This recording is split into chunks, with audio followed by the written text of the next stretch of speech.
This match was released first for our members on YouTube and Patreon. Becoming a member is the only way to watch all Purpose Wrestling shows presented in full. Thank you to all these YouTube and Patreon members who help us bring Purpose Wrestling to you. To support Purpose Wrestling, become a member at purposewrestling.com/members. Link in the description. Purpose Wrestling, for the love of wrestling. Jordon Breaks. Last time we faced each other, you barely escaped with your life. The referee has informed me that he has seen the powder in Jordon Breaks' eyes. Reversing his decision, James Pharrell is disqualified! I want you in a rematch. As good as I was then, Jordon. In our rematch, I want no doubts. When you face Harry at the next show, the winner of that match is going to choose the stipulation. And I'll tell you now, when Harry wins, I promise you, mate, I'm going to hurt you in this match. I'm going to rip your arm from your body. Hello and welcome to Purpose Wrestling Mathletics. I named the show and I love it. I'm David Francisco. Usually I'm going to be cited by Bobby Davis, and I will be in a second. But he's actually in the ring because he's a ring announcer as we welcome Jordon Breaks.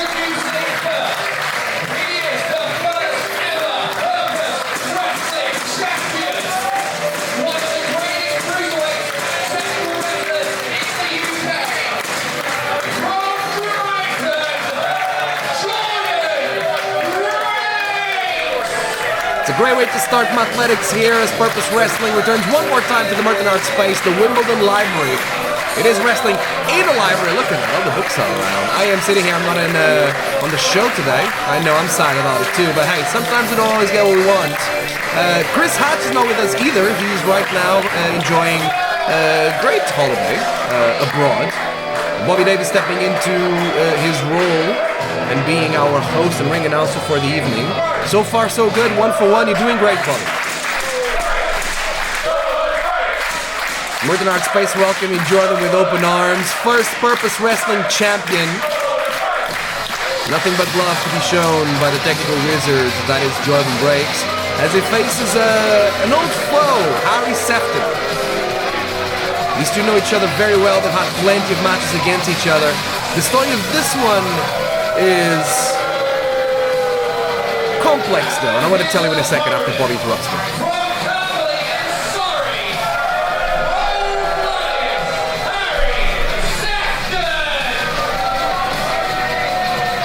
A couple of months ago we had Jordon Breaks versus James Pharrell right here in a British rules match, officiated by British wrestling legend Steve Gray. Truth is, Harry Sefton, who seems to have associated himself with James Pharrell, was, how can I say this, very active in his role as second in that match, including even using powder in the eyes of Jordon Breaks. What at first was a decision for James Pharrell by submission 2-1, ended up getting that decision reversed by Steve Gray, and the winner of that match became Jordon Breaks. James Pharrell hadn't forgotten that, and as we saw, he challenged Jordon Breaks to a rematch. The winner of this match right here gets to choose what the stipulation is going to be for that rematch. A lot at stake here in the opener of Mathletics. Bobby, say hi to people. Come on. Hello. That's very rude Back of on you. the commentary desk. Very I rude wanted to of jump you. in earlier, but you were chatting away. I'm not chatting away. Listen, I'm welcoming. I'm doing your job properly, right? You were telling a good story, so I'll leave it to it. Harry's a Roman. Jordan's done well to overcome Pharrell and Sefton's cheating. It's been a good little run for Jordon. He has kept these wrongers at bay, but they are squaring up now. Jordon came out of that match and he's just he believes he won, right? Which is shit. He did, right? So, like, it's not. He is right in saying that he won that match, and he's right in saying that he didn't. He wasn't the one trying to get tricks. He just James Pharrell and Harry Sefton got caught, right? They're not happy with it though, as these two are exchanging holds here. So yeah, according to the rules of wrestling, Jordon Breaks cleanly won that match by the rules, but Pharrell's argument is that he forced Jordan's shoulders down to the mat, right? No, he tapped him out. Tapped him out, sorry. Yeah, but You're not even paying attention. You're supposed to be the voice of this thing. You're not even paying attention, Bobby. Come on. But there is an argument to be said that yes, Jordon tapped out, but Jordon visibly couldn't see where he was in the ring, couldn't find the ropes, couldn't fight his way out of it because he had powder in his eye, which is an illegal move. Steve Gray, great job, noticing the powder, into the cover already. Jordon looking for a win quickly. Harry slides out at one. Great arm drag by Breaks. Taking control of this match, they were centre of the ring. I respect Jordon Breaks' commitment to just take the challenge again. All right, I'm pretty sure that he doesn't want James Pharrell to believe that he has there's any doubts, right? James came into Purpose Wrestling challenging Jordon Breaks, making him responsible for what James Pharrell takes as a disrespect to professional wrestling, not taking wrestling seriously, and he got put in his place, man. That's what happened. As far as I'm concerned, there isn't anyone in this country who can touch Jordon Breaks from a technical wrestling standpoint. But James Pharrell has a lot to say on that matter. Who do you think is going to have the advantage in a technical brawl? We tried to see it played outright in their last match, but Pharrell had to go low. If it's a straight technical wrestling, who's your money on? I tried to go for the arm drag there and he couldn't do it. Like, this is just a great example of Jordan's great wrestling IQ. Drop kick by Harry Sefton on the button. Jordon fighting from the ground up though, double kick. Harry trying to do the same, but Jordon blocks. Harry on his back like a turtle. I'm glad we're seeing this, and I'm going to use this for the point I'm going to make here in a second, as they both go for the arm drags here, Bobby. Simultaneous arm drags, great block. It's later off in the middle of the ring. It's just very interesting that these two, they know each other very well. They have plenty of matches, singles and tags, including especially in places like Premier Wrestling, a certain promotion that still brings British wrestling rules. Mountbatten. Listen, I can't speak this. Don't look at me like that, all right? They call them British wrestling rules for a reason, but they wrestle there a lot. And I did as well. I just wrestled Jordon Breaks there recently, and that's how much I want to say about it. And they just like know each other very well, and you just can tell how they're also very versed in a very style. I think Jordon brings the technical. Jordon looking for the Scorpion Deathlock. Harry straight to the ropes. Great awareness by Harry. Jordon sits back on that Deathlock. This is done. Jordon brings is the flag bearer of what was the traditional British wrestling style and bringing it to the 21st century, and that's going to be that's always been his strength, right? He's been able to use it to offensively with the style of wrestling that is used today by his opponents.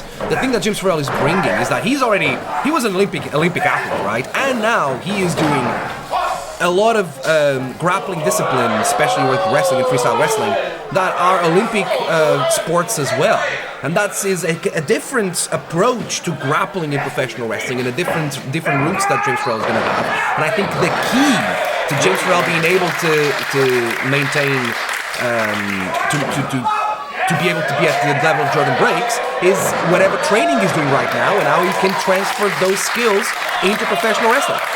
I mean, what is he going to do if Jordon Breaks decides to monkey flip him like that? Twice in a row, across the ring. Tight Harry Sefton got there. Jordon up over. An R-ringer by Harry Sefton, pulling that shoulder joint out of place over the top rope, dragging Jordon back to the centre, maintaining that wrist control into that key lock. Holding a hand in place, stamping down, vicious move by Harry Sefton. That's insane. It seems that that pull of the arm stopped by the top rope that Harry just used there. Oh, just my a God. vicious knee to the ribs. Jordon must be struggling for breath. More concerned about the arm. And it's apparently the wrist. It's not even like the shoulder or the elbow. It seems like he's favoring the wrist there, Jordon, as soon as Harry used the ropes there. Not a nice thing to do. Definitely illegal. But he still used it to take advantage. But basically, like, Jordon was clean on the floor with him, even technically, and Harry needed to do something to take over. Not friendly or nice, but definitely effective. And a lot of people may think Harry learned a lot of these dirty techniques under the school of James Pharrell, but Harry's been fighting dirty for some time of his own. Oh, he's a nasty piece of work. Yeah, I've seen. So nasty, man. I've seen some work of Harry Sefton's in other promotions, and my God, is he willing to take the low road at any opportunity he gets. The thing as well is that he's like a shark smelling blood. Once he sees, like he's doing right now, once he senses that he can have something on you that he can explore, he's just gonna go all in with it.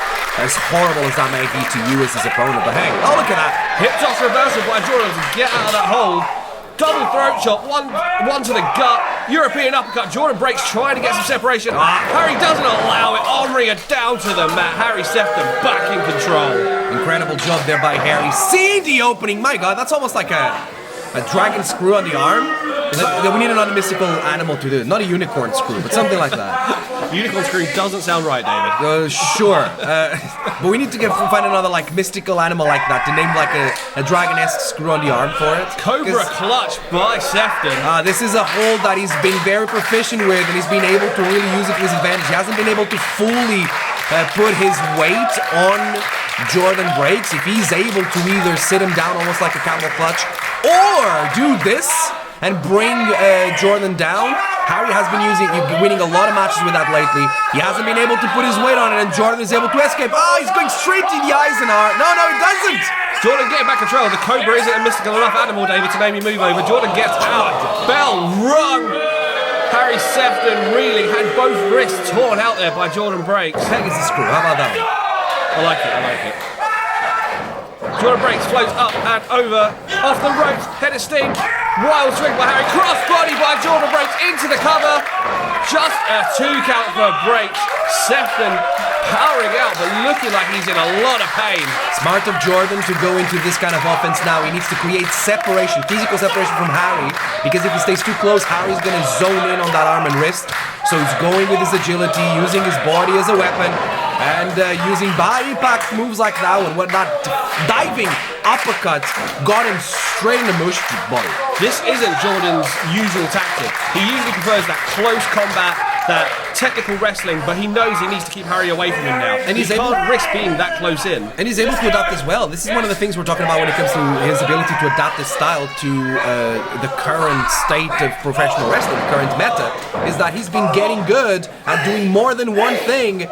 Harry is very Brainbuster! This one is over. Deep cover. Breaks look barely with him, but manages to roll out. Smart Breaks to roll straight under the ropes. He's not done, Bobby. He's going for a pile driver. Maybe a powerbomb as well. Breaks though, grounding himself through the legs of Sefton. Extending his hips away from him. Very smart of Jordon Breaks there. That's deep, Bobby! Look for that ankle control. Gets out the cover. Reversal. Another reversal by Sefton. Another 2 count. Breaks reverses. This could be... No!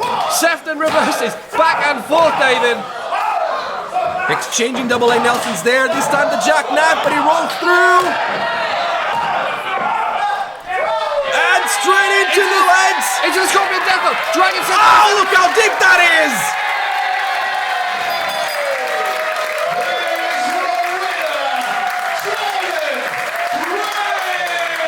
Jordon Breaks used the pinfall attempts that they were exchanging, almost lured Harry Sefton into that exchange of pin attempts, trying to call on his bravado to try and prove that he's a better technical wrestler than Jordon Breaks to catch him off guard.